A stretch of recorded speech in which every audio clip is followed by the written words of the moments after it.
दोस्तों मैंने बेहतरीन लाजवाब बुक पढ़ी, पूरे 600 page. It is a pure masterpiece, the laws of human nature by Robert green.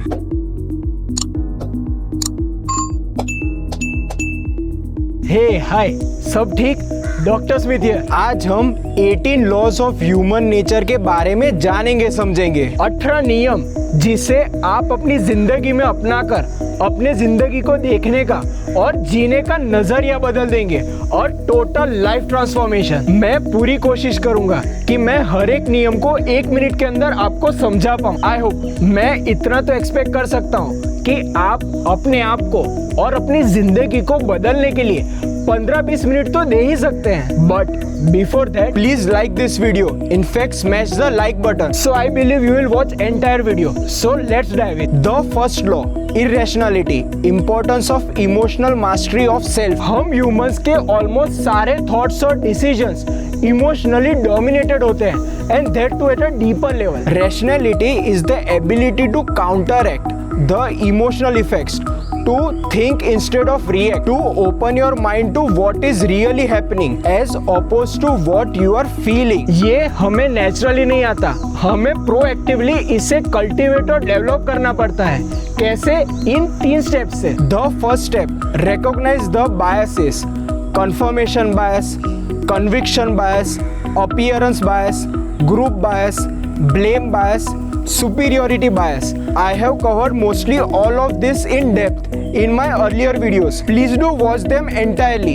The second step, beware of inflaming factors. Essentially हमें triggers को पहचानना है और उनसे सावधान रहना है। For example, childhood trauma, sudden gains and losses, rising mental pressure, toxic personality and individuals. इन सारे फैक्टर्स के कारण हम इमोशनली रिएक्ट करते हैं instead of rationally responding, so we should avoid such scenarios. The third step, practising rational self.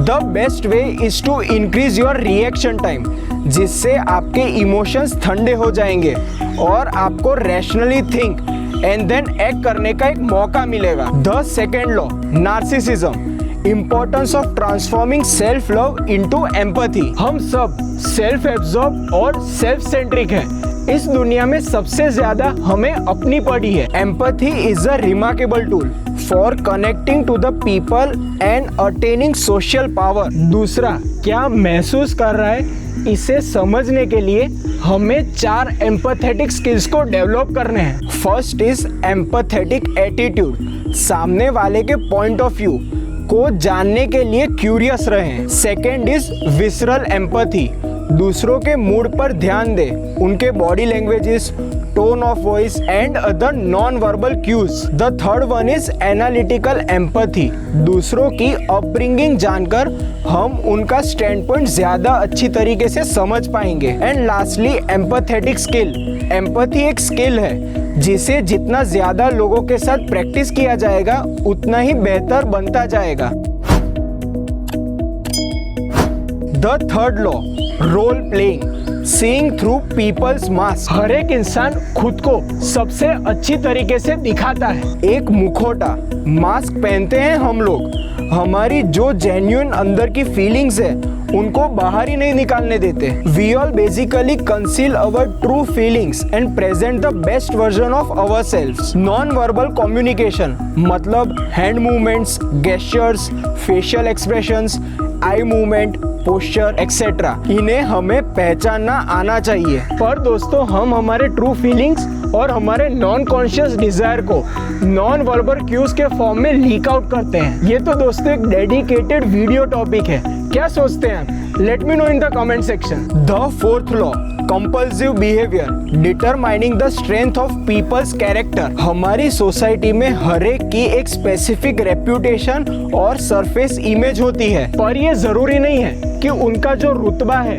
वो उनका true nature या तो उनका कैरेक्टर का रिफ्लेक्शन है। किसी भी इंसान का ट्रू कैरेक्टर पहली मुलाकात में जानना बेहद मुश्किल है, क्योंकि character over the time reveal होता है। कैसे वो इंसान एडवर्सिटी को फेस करता है, कैसे वो अपने आप को एडेप्ट और ट्रांसफॉर्म करता है। The most significant indicator of a persons character is revealed through their actions over time. हमें खुद एक स्ट्रॉन्ग कैरेक्टर बनाना चाहिए। Traits like resilience under pressure, attention to detail, the ability to complete things, to work with a team, and we should tolerate people's unique differences. The fifth law, covetousness, becoming an elusive object of desire. किसी भी चीज की presence या तो absence हमारे ऊपर बेहद primal effect लाती है। Too much present suffocates, a degree of absence spurs an interest. By our very nature, हम ह्यूमंस हमारे सर्कमस्टांस से कंटेंट नहीं होते, संतुष्ट नहीं होते। जैसे ही हमें कोई चीज मिल जाती है तो हमारा दिमाग और कुछ नया और अलग की तलाश में दौड़ने लगता है। So here are few strategies to stimulate desire. Firstly, know when and how to withdraw yourself. Secondly, your presence should have a bit of coldness to it. लोगों को ये महसूस होना चाहिए कि आप उनके बिना भी अपने दम पर कुछ कर सकते हैं। And there are many others.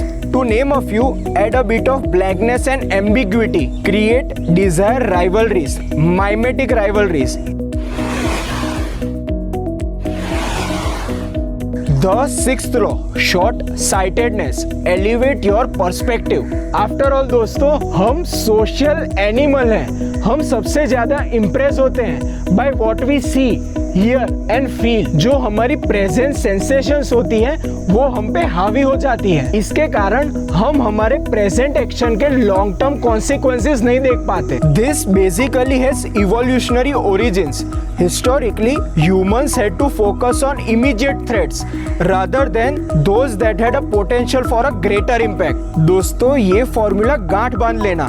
Current problems is equal to previous और past short-sighted decisions. इसीलिए हमें ठहरना चाहिए और एक स्टेप बैक लेना चाहिए ताकि हम हमारे सारे पोटेंशियल ऑप्शंस को परख पाएं और हमें ये एहसास होना चाहिए कि क्या कॉन्सिक्वेंसेस हो सकते हैं हमारी नेग्लिजेंस के। The years teach much which the days never know. The seventh law, defensiveness, soften people's resistance by conforming to their self opinion. Honestly, life harsh है और इंसान कॉम्पिटिटिव, इसीलिए ये जरूरी है कि हमें हमारे सेल्फ इंटरेस्ट के बारे में भी सोचना चाहिए। हर एक इंसान की खुद की एक सेल्फ एस्टीम और डिग्निटी होती है और जब भी आप उन्हें चेंज करने के लिए फोर्स करेंगे तो वे डिफेंसिव और रेजिस्टेंस बन जाएंगे। हर एक इंसान की सेल्फ ओपिनियन होती है जिसकी यूनिवर्सली 3 क्वालिटीज होती है। I am autonomous, acting out of my own free will. I am intelligent in my own way. I am basically good and decent. इस बुक में 5 स्ट्रेटेजीज दी गई हैं जिससे आप मास्टर परसुएडर बन सकते हैं। ये सारी सेल्फ एक्सप्लेनेटरी हैं, इसीलिए मैं इनको खाली लिस्ट कर रहा हूँ। First, transform yourself into a deep listener. Interact with people with a proper mood. Confirm their self opinion. Allay their insecurities. Channelise their resistance and stubbornness in a positive direction. अपने खुद के लिए हमें हमारा mind को flexible रखना है। You know friends, I have covered this topic very deeply in my previous video. Think again. I highly recommend it. Link is in the description. The 8th law, self-sabotage. Change your circumstances by changing your attitude. हम सभी का अपना अपना world view, paradigm होता है। कैसे हमारे life events को हम इंटरप्रेट करते हैं, कैसे दूसरों के एक्शंस हम पे इम्पैक्ट करते हैं। ये बेसिकली हमारा एटीट्यूड है जो डिटरमाइन करता है कि हमारा लाइफ एक्सपीरियंस कैसा होगा। Our life experience, our attitude is a self-fulfilling dynamic.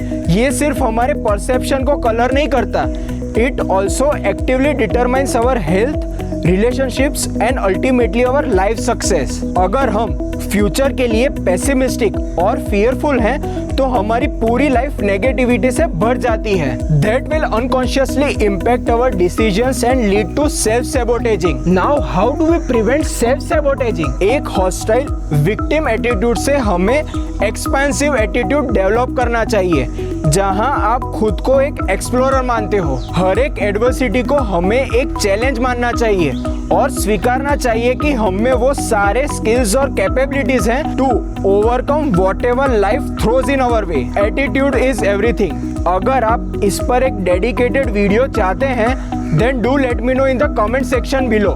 The 9th law, repression.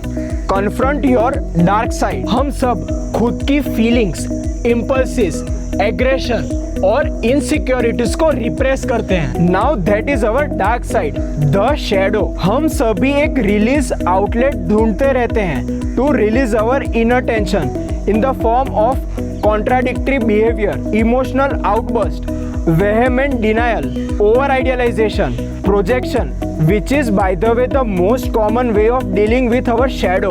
ये भी एक तरह की एनर्जी है जिसे अगर हम सही दिशा में चैनलाइज करेंगे तो कुछ लाजवाब क्रिएट हो सकता है. The best way is to create art, writing, painting, video, audio, singing or any kind of composition, any form of art you are inclined to. The 10th law, envy. Beware of the fragile ego. हम humans naturally खुद को औरों से compare करते हैं. हालांकि N V को society accept नहीं करती. एनवी को हमें कुछ पॉजिटिव वे में ट्रांसफॉर्म करना चाहिए. Something positive, productive and pro social. Turn your envy into emulation. Use it to motivate yourself to improve yourself. Please don't compare your chapter 1 to someone else chapter 20. The 11th law, grandiosity, knowing your limits. छोटे से success से हम खुद को superior feel करते हैं, which can lead to a delusion and losing contact with reality and irrational decision making. कई कारण होते हैं of your success.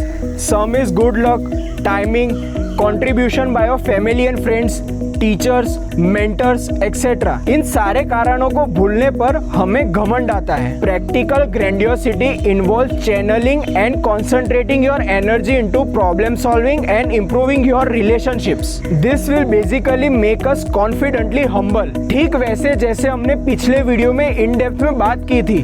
Please do watch it. The 12th law, gender rigidity, reconnecting with both.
Conformity, resisting the downward pull of the group. Group mentality, also known as herd mentality.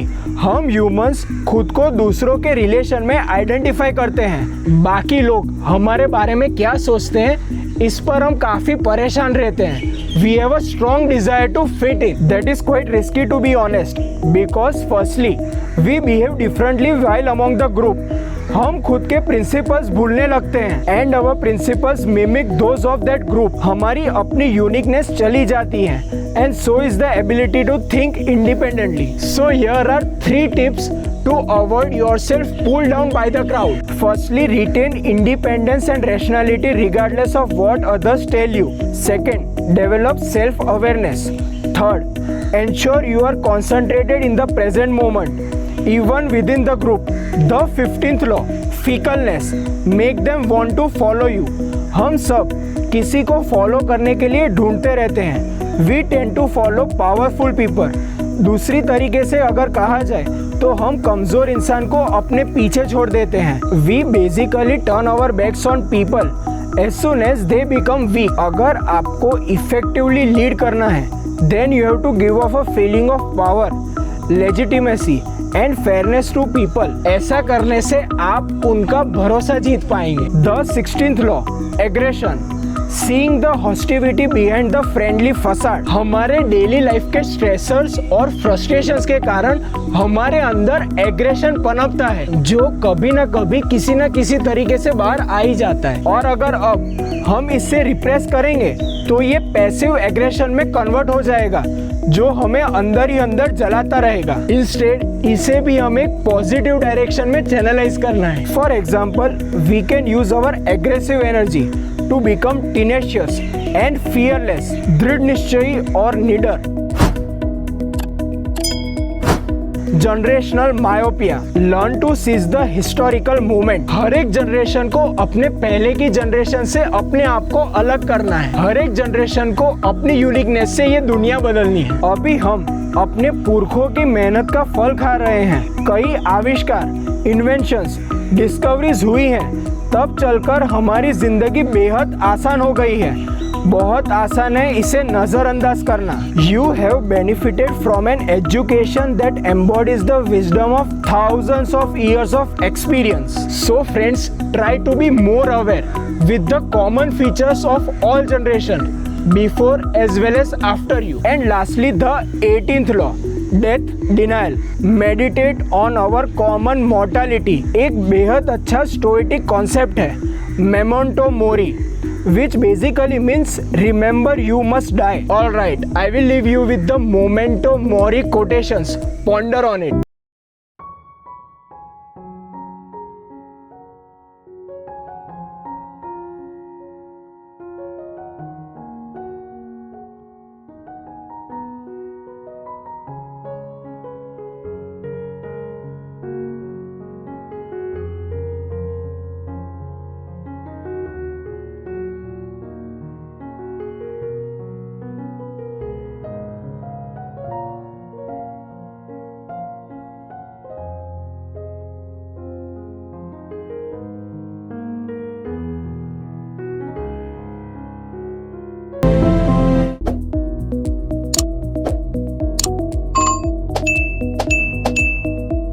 Alright guys, catch you in the next one. Peace. Thank you.